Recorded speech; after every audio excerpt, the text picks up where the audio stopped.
ini.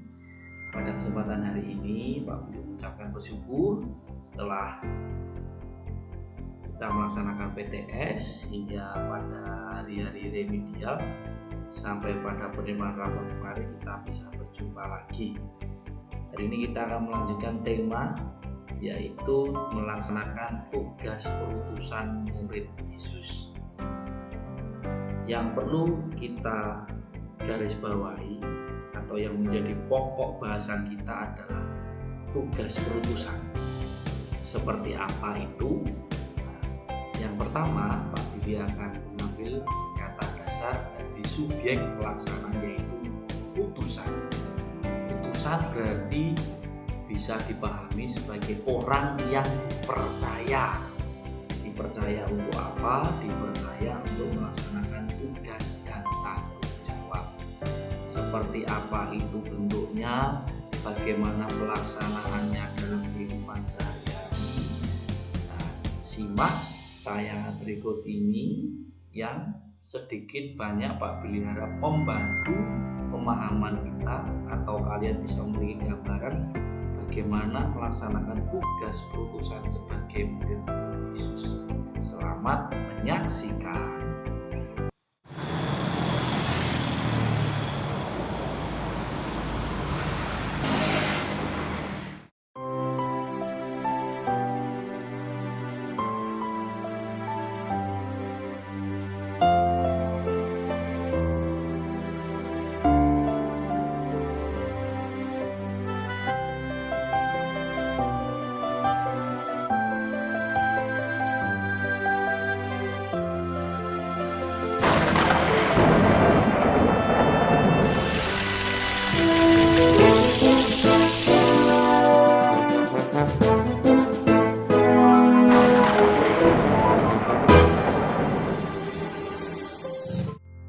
Menyaksikan ilustrasi tentang sebuah cuplikan video dari seorang pengantar surat kabar atau mungkin barang paketan.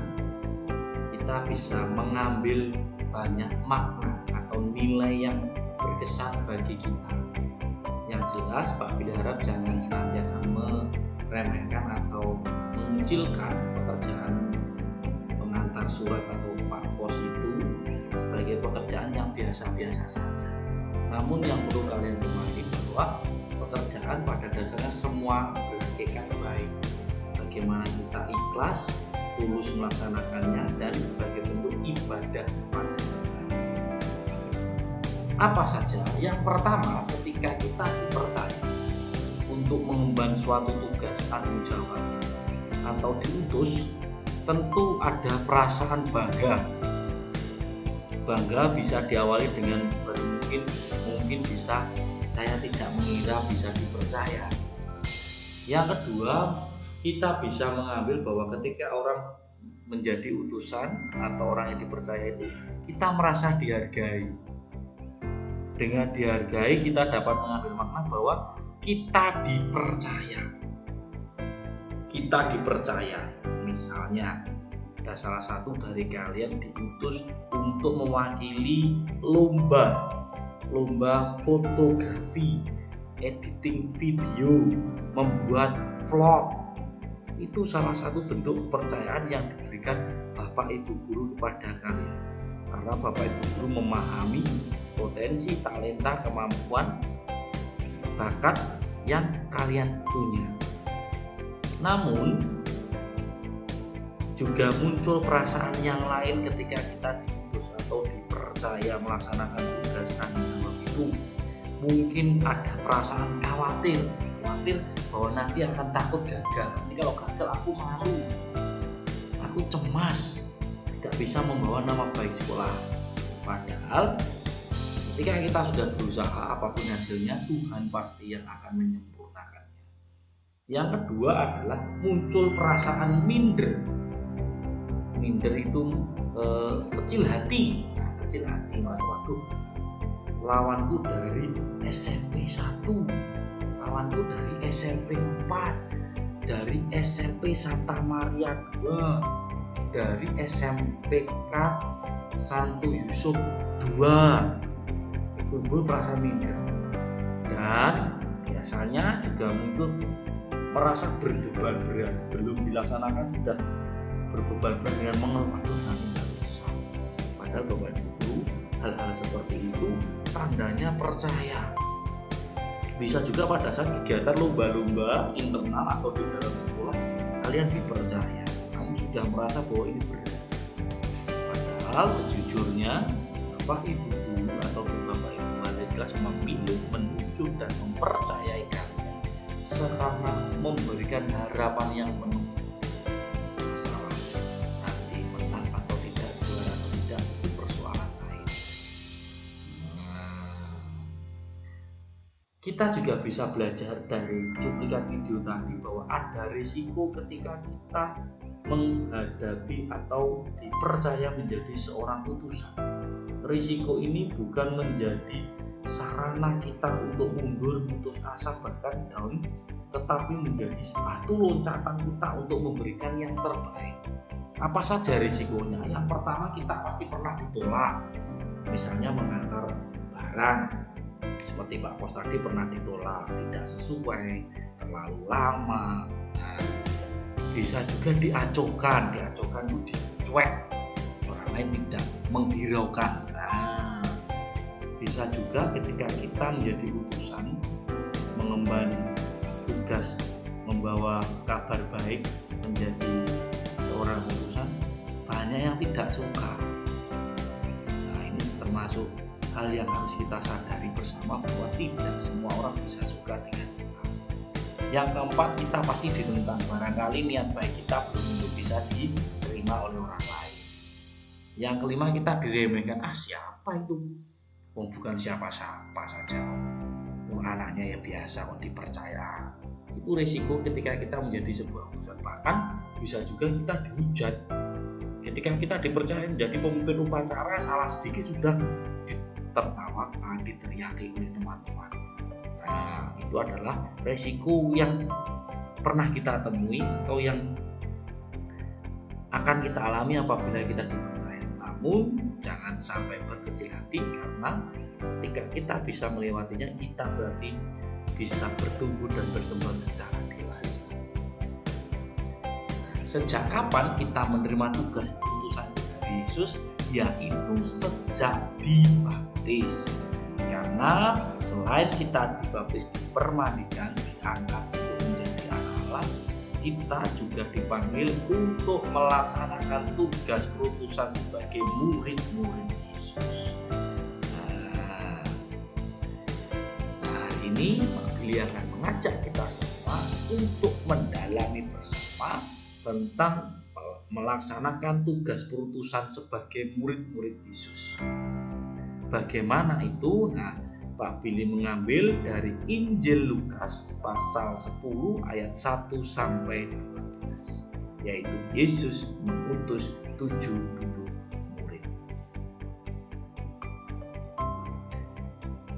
Kemudian daripada itu, Tuhan menunjuk 70 murid yang lain, lalu mengutus mereka berdua-dua mendahului ke setiap kota dan tempat yang hendak dikunjungi.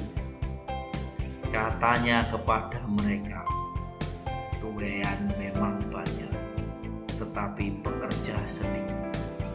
Karena itu mintalah kepada Tuan yang mempunyai tuaian, supaya ia mengirimkan pekerja-pekerja untuk tuaian itu. Pergilah, sesungguhnya Aku mengutus kamu seperti anak domba ke tengah-tengah serigala. Janganlah membawa pundi-pundi atau bekal atau kasut, dan janganlah memberi salam kepada siapapun selama dalam perjalanan. Kalau kamu memasuki suatu rumah, katakanlah lebih dahulu, damai sejahtera bagi rumah ini. Dan jikalau di situ ada orang yang layak menerima damai sejahtera, maka salammu itu akan tinggal atasnya. Tetapi jika tidak, salammu itu kembali kepada tinggallah dalam rumah. makan dan minumlah apa yang diberikan orang kepadamu. Sebab seorang pekerja patut mendapat upahnya. Janganlah berpindah-pindah rumah. Dan jikalau kamu masuk ke dalam sebuah kota dan kamu diterima di situ, makanlah apa yang dihidangkan kepadamu dan sembuhkanlah orang-orang sakit yang ada di situ. Dan katakanlah kepada mereka, kerajaan Allah sudah dekat padamu. Tetapi jikalau kamu masuk ke dalam sebuah kota dan kamu tidak diterima di situ, pergilah ke jalan-jalan raya kota itu dan serukanlah juga debu kotamu yang melekat pada kaki kami kebaskan di hadapan. Tetapi ketahuilah kerajaan Allah sudah dekat. Aku berkata kepadamu, pada hari itu Sodom akan lebih ringan tanggungannya daripada kota itu. Demikianlah Injil. Cukup, terpujilah Kristus. Nah, anak-anak, ingin mengulas sedikit saja tentang bacaan yang baru saja kita dengarkan. Yang pertama-tama, ini adalah cara Tuhan Yesus untuk mewartakan kebaikan. Jadi mengutus orang-orang yang percaya dan dipercayai. Namun tidak semua orang dipilih dan ditentukan. Artinya apa?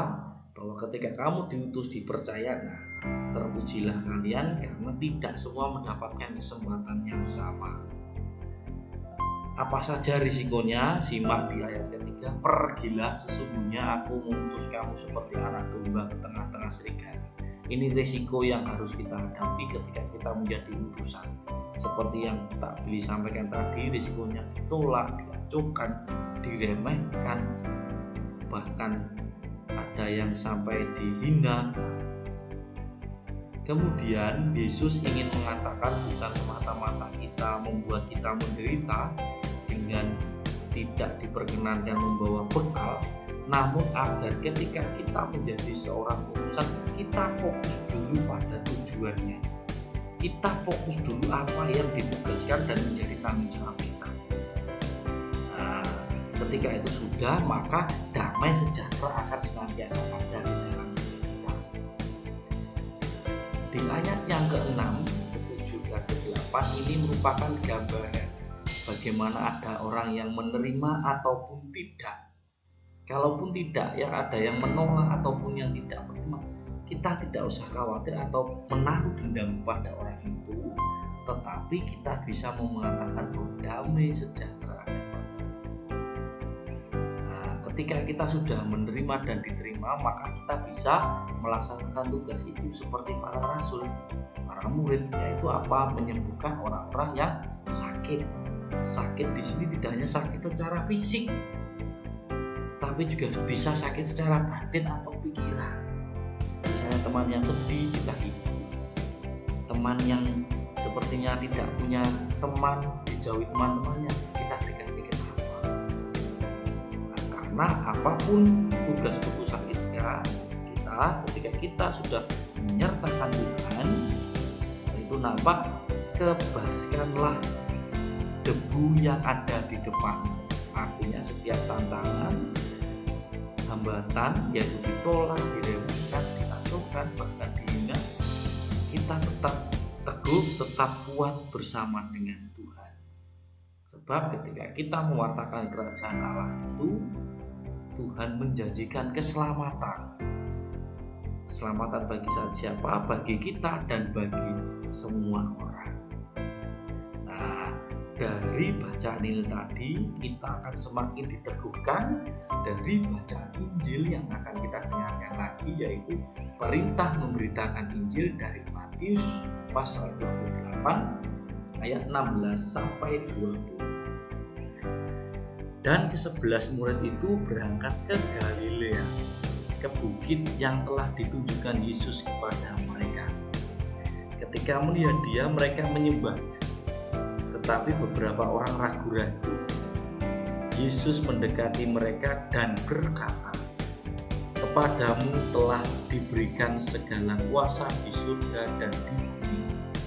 Karena itu pergilah, jadikanlah semua bangsa muridku, dan baptislah mereka dalam nama Bapa dan Anak dan Roh Kudus, dan ajarlah mereka melakukan segala sesuatu yang kuperintahkan kepadamu. Dan ketahuilah, aku menyertai kamu senantiasa sampai kepada akhir zaman. Demikianlah Injil Tuhan. Terpujilah Kristus. Setelah tadi dari Injil Lukas kita mendengar tugas dan perutusan, tanggung jawab risiko yang harus kita hadapi. Sekarang tugas dan tanggung jawab apa yang diberikan Yesus kepada kita. Nah, jadi ketika Yesus wafat, dia naik ke surga lalu menampakkan diri. Pada Injil Matius ini di ayat yang ke-18 khususnya sampai ayat 19 di situ dikatakan, kepadamu telah diberikan segala kuasa di surga dan di bumi. Artinya ketika kita sudah dipilih di bumi dan Tuhan senantiasa memberkati dan menyertai kita. Nah, menyertai itu apa? Di dikatakan di ayat 19, jadikanlah bangsa muridku dan baptis mereka dalam nama Bapa dan Anak dan Roh Kudus. Anak-anak, untuk memahami ayat 19 ini tolong jangan dipahami secara pendek, secara sempit. Artinya ketika kita sudah diutus untuk mewartakan kabar baik, kita harus membaptis seluruh orang di kota Malang. Bukan seperti itu. Itu terlalu ekstrim. Nah, artinya apa? Yang pertama, kita diminta untuk menjadi pewarta kebaikan bagi orang lain. Yang kedua, bukan saja kita diminta untuk membaptis, tapi lebih dalam kita pahami, kita diajak untuk memperkenalkan Tuhan kepada orang-orang yang belum mengenal Tuhan. Artinya memperkenalkan kepada orang-orang yang belum beragama. Bisa juga kita memperkenalkan Tuhan bagaimana cara kita berbuat baik kepada mereka tanpa memandang latar belakang suku agama dan juga pekerjaannya. Nah, tetapi kita benar-benar menghadirkan Tuhan dalam kehidupan kita. Karena ketika kita sudah membawa kebaikan Tuhan kepada sesama, Tuhan menjamin, aku menyertai kamu senantiasa kepada akhir zaman. Nah, itu 11 tadi alur bacaan yang baru saja kita. Lantas apa maknanya bagi kita? Makna tugas perutusan sekaligus bagaimana kita mewujudkan tugas perutusan itu. Yang pertama, sebagai anak-anak Allah dan berkat sakramen Krisma, kita dikaruniai oleh Roh Kudus, yaitu Roh Kudus yang memberikan kehidupan ilahi untuk membawa kita menjadi saksi-saksi Kristus. Menjadi saksi berarti menjadi martir, menjadi rasul, yaitu menjadi pewarta kebaikan keselamatan kepada semua orang dimanapun kita berada. Lantas bagaimana kita mewujudkan tugas perutusan itu? Jadi memberi contoh, bisa aktif atau mengikuti kegiatan di lingkungan atau di gereja di sekitar tempat tinggal kita. Bisa juga menjadi misdinar atau putra putri altar, anggota kur atau singer, pemain musik, menjadi dirijen, pemandu lagu, lektor atau yang membaca kitab suci. Kemarin pada saat bulan kitab suci ada yang menjadi pemazmur, aktif mengikuti pendalaman kitab suci, juga mengikuti pendalaman iman pada masa-masa tertentu, kegiatan doa persekutuan. Bisa juga barangkali kalian dipercaya untuk menjadi pendamping, pembina ataupun yang melatih pelaksanaan sekolah minggu atau bina iman di sekolah. Misalnya Pak Billy, Pak Tika, Pak Rama, Pak Daud, atau mungkin Pak Damai mempercayakan ayo kamu bantu teman-temanmu untuk maju dalam sholat, misalnya seperti itu. Bisa juga menjadi singer atau yang membawakan lagu pada saat ibadat remaja bersama Pak Tika, Pak Daud, dan Pak Rama. Bisa juga yang lain membantu Pak Billy untuk presensi. Bisa juga untuk membantu Pak Billy membacakan kitab suci pada saat dina iman. Banyak hal yang kita bisa laksanakan. Pak Billy yakin pada dasarnya kalian sudah melaksanakan. Hanya kadang-kadang belum tahu ini masuk bagian yang mana. Apakah saya sudah atau belum? Padahal Pak Billy yakin dan percaya kalian pernah melaksanakan tugas putusan itu. Bisa juga terlibat aktif dalam karya pelayanan sosial, ini khususnya PMN atau mungkin yang teman-teman OSIS bisa mengunjungi panti asuhan atau panti Vida. Panti Vida ini untuk orang-orang yang sudah lanjut usia, orang jompo, orang lansia. Bisa juga mengumpulkan dana atau barang untuk membantu orang-orang yang kurang beruntung, donor darah, pembagian takjil, buka bersama, mengunjungi teman yang sakit, tidak hanya yang sakit secara fisik tapi juga secara batin, secara psikis, misalnya yang bully. Bagaimana kamu bisa membangkitkan semangatnya sehingga tidak trauma. Nah, ini yang barangkali sering dilakukan tapi disalahartikan, membimbing teman yang kurang mampu dalam memahami materi pelajaran. Membimbing teman ini artinya kalian mendampingi supaya teman bisa berproses, bukan memberikan jawabannya sama persis sehingga pada saat PTS, pada saat latihan soal atau ulangan harian jawabannya sama persis.